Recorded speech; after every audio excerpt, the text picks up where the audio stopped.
বিসমিল্লাহির রহমানির রহিম। আমার সম্মানিত দর্শক শ্রোতা ভাই এবং বোনেরা, আসসালামু আলাইকুম। আশা করি আপনারা সবাই সহি সালামতে আছেন। আমি এখন আপনাদেরকে পবিত্র আল কোরআনের 58 নম্বর সূরা আল মুজাদালা থেকে 9 এবং 10 নম্বর দুইটি আয়াত তেলাওয়াত করে শোনাবো ইনশাআল্লাহ। দেখুন আমাদের মহান স্রষ্টা আল্লাহ রাব্বুল আলামিন কি বলছেন। আউযু বিল্লাহি মিনাশ শাইতানির রাজিম। বিসমিল্লাহির রহমানির রহিম। হে ইমানদার ব্যক্তিরা, তোমরা যখন একে অপরের সাথে গোপনে কোনো কথা বলো, তখন কখনো কোনো পাপাচার, সীমা লঙ্ঘন ও রসুলের বিরোধিতা সম্পর্কিত কথা বলো না। বরং গোপনে কিছু বলতে হলে একে অপরকে ভালো কাজ ও আল্লাহকে ভয় করার কথাই বলো। সর্বোপরি সে সর্বময় ক্ষমতার মালিক আল্লাহকে ভয় করো, যার সামনে তোমাদের সবাইকেই একদিন সমবেত করা হবে। আসলে এদের গোপন পরামর্শতা হচ্ছে একটা শয়তানি প্ররোচনা, যার উদ্দেশ্য হচ্ছে ইমানদার লোকদের কষ্ট দেয়া। অথচ এরা জানে না আল্লাহ তাআলার ইচ্ছা ব্যতি রেখে তারা ইমানদার ব্যক্তিদের বিন্দুমাত্র কোনো ক্ষতি সাধন করতে পারবে না। তাই ইমানদারদের উচিত আল্লাহর উপরই নির্ভর করা। সম্মানিত ভাই এবং বোনেরা, শুনলেন সলা পরামর্শ করার ব্যাপারে ইমানদার ব্যক্তিদেরকে সীমা লঙ্ঘন এবং পাপাচারমূলক কোনো কাজের পরামর্শ করতে নিষেধ করা হয়েছে, বরং ভালো কাজের পরামর্শ এবং উৎসাহিত করার কথাই বলা হয়েছে। আমরা সাম্প্রতিককালে কিছু ঘটনা এখানে উদাহরণ হিসেবে পেশ করতে পারি, দৃষ্টান্ত হিসেবে পেশ করতে পারি। মানিকগঞ্জে জনৈক বাউল সঙ্গীত শিল্পী আল্লাহ সম্পর্কে অত্যন্ত অরুচিকর কথাবার্তা বলেছেন, যা এর আগে আমরা খুব কমই শুনেছি। এতে আমাদের হৃদয়ে রক্তক্ষরণ হয়েছে, ধর্মীয় অনুভূতিতে আঘাতপ্রাপ্ত হয়েছে আমরা। ফলে তীব্র প্রতিবাদের মুখে সরকার তাকে গ্রেপ্তারও করেছে।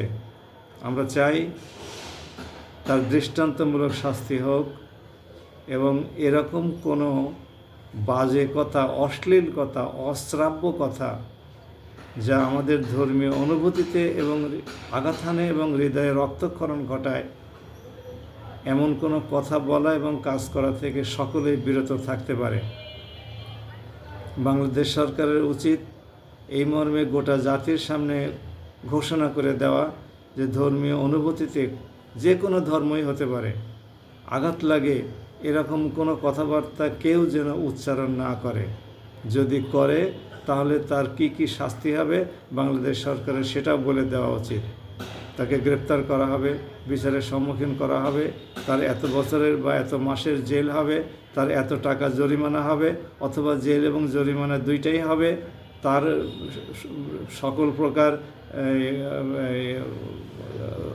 সরকারি কর্মকাণ্ড থেকে, সুযোগ সুবিধা থেকে বঞ্চিত করা হবে ইত্যাদি ঘোষণা করে দিতে পারে। তা না হলে এই সমস্ত লোকজন কালে কালে, সময়ে সময়ে, দিনে দিনে এই সমস্ত কথাবার্তা বলতেই থাকবে।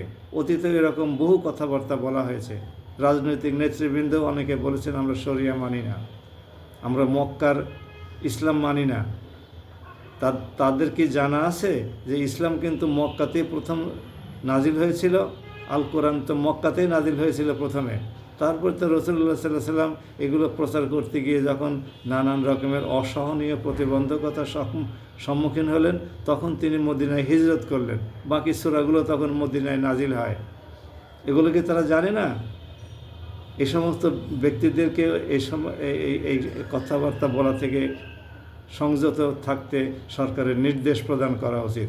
সরকারকে অবশ্যই এ ব্যাপারে কঠোর পদক্ষেপ গ্রহণ করা উচিত।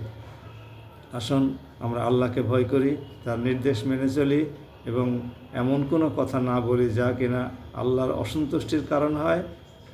এবং তার অনুসারী আমরা যারা আছি, আমরা গুনাহগার হলেও অন্তত আল্লাহকে অপমান করে কোনো কথাবার্তা বললে আমরা এটা সহ্য করতে পারি না। আমাদের গোটা জাতি এটা সহ্য করতেই পারে না। অন্য ধর্মাবলম্বীদের বেলাতেও একই কথা প্রযোজ্য। আসুন আমরা এগুলো থেকে বিরত থাকি, নেক কাজ করি এবং ইতিপূর্বে যে সমস্ত অপরাধ আমাদের দ্বারা সংগঠিত হয়েছে সেই জন্য মহান রাব্বুল আলামিনের দরবারে সিজদায় অবনীত হয়ে ইস্তেগফার করি, তওবা করি এবং আগামীতে আর এই টাইপের কাজ যেন না ঘটে সেই জন্য আল্লাহ রাব্বুল আলামিনকে প্রতিশ্রুতি দেই। সবাই ভালো থাকুন। আমার এই ইউটিউব চ্যানেলটি ডক্টর আতাউরস অ্যানালিসিস, মেহরবানি করে আপনারা সাবস্ক্রাইব করে রাখুন ডক্টর আতাউরস অ্যানালিসিস এবং বেল বাটনে ক্লিক করে রাখুন, তাহলে আপনারা নোটিফিকেশন পেয়ে যাবেন। আপনার মাধ্যমে আল্লাহর কালাম আপনার বন্ধুরাও জানতে পারবে। সবাই ভালো থাকুন। আসসালামু আলাইকুম ওয়া রাহমাতুল্লাহ।